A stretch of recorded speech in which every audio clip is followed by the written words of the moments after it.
Saya sudah bersama dengan Pak Toto sebagai HR Manager. HR Manager dan ada juga Pak Ipi ya. Pak Ipi sebagai?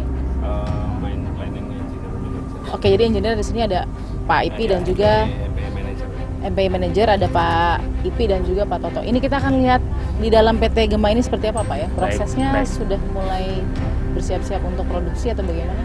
Jadi untuk saat ini kita masih dalam tahap konstruksi ya. Jadi kita akan saat ini kita lagi membangun JP untuk rencana pengapalan kita. Jadi kita akan coba jalan ke sana untuk melihat kondisinya. Ini luasnya berapa Pak di PT Gema ini Pak? Kalau area kantor ini sekitar ini ya, berapa Pak? Kira-kira 2 hektar. 2 hektar Pak Ipi 2 ya? hektar. 2 hektar ya. Sebagian besar karyawan kita adalah warga lokal, warga Wawoni. Ada berapa pekerja Pak? Kalau pekerja kita yang lokal ada 510. Totalnya berapa? Kalau totalnya 550. Jadi untuk yang pekerja non lokalnya ada sekitar 42 orang. Oke. Jadi mayoritas karyawan kita adalah lokal. Untuk rencana pengapalan kita nanti di sini. Di sini. Betul. Jadi nanti setelah menambang begitu ya? Ya. Soal izin Pak. Nih misalkan contoh Baik. salah satunya nih Pelabuhan. Jeti ya, pelabuhan Jeti ini ya. Ya. Ini izinnya dari mana Pak? Kalau kita boleh tanyakan juga untuk mengklarifikasi aja. Sudah dapat izin dari pemerintah daerah Ya. sesuai dengan ruang tata kelola wilayahnya itu sudah dapat sama disahkan oleh Menteri Perhubungan. Itu penentuan lokasinya seperti itu sudah didapat. Nah, jadi kemudian izin pembangunan juga sudah ada. Oke, jadi dari Kementerian Perhubungan sudah ada. Ya, dari Pemdanya tata dari ruang sudah, dari gubernur atau kita pakai yang tata ruang yang Konawe. Konawe. Masih tata ruang yang dulu. Kalau sekarang Konawe Kepulauan ini belum punya tata ruang wilayahnya belum punya. tapi bukannya sudah dimekarkan? Sudah Sudah. dimekarkan tapi belum punya RW-nya. Rencana tata ruang wilayahnya belum ada. Jadi kita masih pakai yang lama, disahkan oleh itu bupati yang lama sama gubernur dan disahkan berikutnya untuk Menteri Perhubungan. Bukan menunggu RT RW dari daerah pemekaran baru? Kita pakai yang lama. Karena diperintahkan oleh kementerian atau memang Izinnya kan ada, kita pakainya yang perizinannya. Iya, perizinannya Sebelum pemekaran. Sebelum pemekaran kita sudah. Sebelum pemekaran kita sudah punya izin. jadi izin pelabuhan sudah? Sudah ada. Sudah. Terus IUP sudah ada? Iya sudah lengkap. Kita boleh lihat ya Pak ya Boleh, dokumennya. boleh. Jadi ada IUP, ada izin pelabuhan, lalu kemudian PPKH, izin terminal khusus. izin mau sudah. Semua tembusannya sudah dari kementerian, Sudah semua. agraria, Ada semua. BPN Ada semua. sampai ke perangkat desa, Ya. kepala desa misalnya sudah tahu. Oke, mungkin saya harus garis bawahi di pasal 35 huruf K dijelaskan di mana wilayah konsesi tidak pernah dilarang. Meskipun tadinya luas wilayahnya 2000 km ya, paling tidak minimal. Tapi kan ini 800 ya kalau tidak salah ya Pak. Tapi tidak dilarang untuk ada pertambangan asalkan kesehatan dipenuhi. Ada di pasal 35 huruf K mungkin kita ketahui bersama secara ekologi, secara teknis dan secara sosial budaya tidak boleh melanggar, mengancam, merusak ataupun merugikan masyarakat setempat. Nah, poin ini mungkin bisa jadi pegangan juga untuk para warga kalau ingin keberatan ada pertambangan di sini. Bagaimana Pak solusi dari itu? Kita di sini sebagai perusahaan tambang, kebetulan kita sudah punya pengalaman secara grup ya.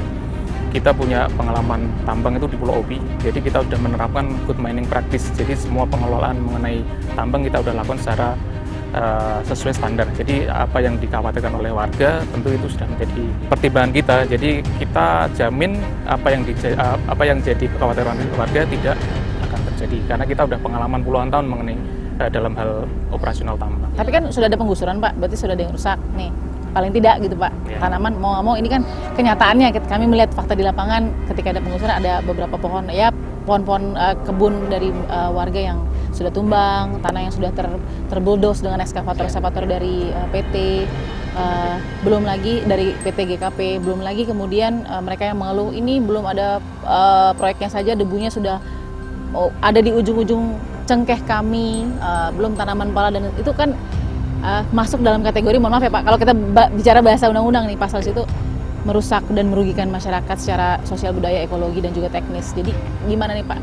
Baik, sebenarnya apa yang menjadi kekhawatiran dari masyarakat itu tentu kita sudah paham dan tentu kita punya cara-cara ya untuk gimana caranya meminimalisir atau mereduksi apa yang menjadi kekhawatiran kerugian tersebut. Misalnya gimana Pak? Saya kok penanganan debu misalnya, Ya. pengenangan debu tentu kita ada namanya penyiraman dan sebagainya itu sudah kita lakukan. Oke. Ya, secara rutin ya setiap saat supaya itu mengurangi dampak-dampak debu. Terus kemudian kalau misalnya pohon yang ditumbangkan tentu kita ada namanya nanti reklamasi ya. Reklamasi tentu akan kita lakukan dan kita punya tim yang memang akan bergerak di bidang itu. Kita tahu juga di meja kerja polisi sudah ada belasan lebih tersangka yang memprotes dengan bagaimanapun caranya. Nah, kenapa ada pelaporan terhadap mereka-mereka yang merupakan warga ini? Sebenarnya kita melaporkan bukan karena mereka protes terhadap kita ya, tapi memang ada kasus-kasus yang memang harus kita laporkan ke polisi karena ini terkait dengan indikasi kriminal gitu. Jadi ya biarlah dari pihak kepolisian yang akan menyelesaikan masalah ini. Kita tidak akan melakukan istilahnya melaporkan tanpa alasan. Tentu kita semua ada dasarnya sehingga kita melakukan hal tersebut. Tapi kalau nggak ada dasarnya tentu kita nggak, karena kita datang ke sini tujuannya sebenarnya kan kita ingin mengajak warga Wawon ini untuk mengolah daerahnya menjadi suatu area pertambangan yang nanti bisa berdampak positif buat mereka juga gitu. Tapi kalau terkait dengan laporan-laporan itu memang ada pertimbangan khusus yang memang harus dilaporkan karena terkait dengan indikasi kriminal. Jalan hauling tadi untuk kemudian pertambangan itu tetap diteruskan walaupun ada kiri kanan konflik warga penolakan tetap terus atau bagaimana? Sebenarnya kalau dibilang konflik kita ini mungkin bukan konflik menurut saya ya. Jadi kita ini hanya belum sepaham saja. Ya, selama kita Bahasa halusnya belum sepaham. iya Pak, belum ya? sepaham. Kita tidak pernah merasa punya konflik dengan Ya. masyarakat. Jadi kita datang ke sini mau mengajak masyarakat untuk ayo mengolah daerah ini untuk menjadi suatu daerah tambang yang berguna buat masyarakat. Ada sebagian kecil warga yang mungkin agak sedikit kurang sepaham. Nah itu tugas kita untuk bisa sepaham dan nanti kita bisa bahu-membahu di sini membangun Wawon ini dengan tambang. Pak Toto, terima kasih banyak sudah memberikan analisanya juga. Kemudian Pak Ipi juga sudah memberikan informasi. Terima kasih.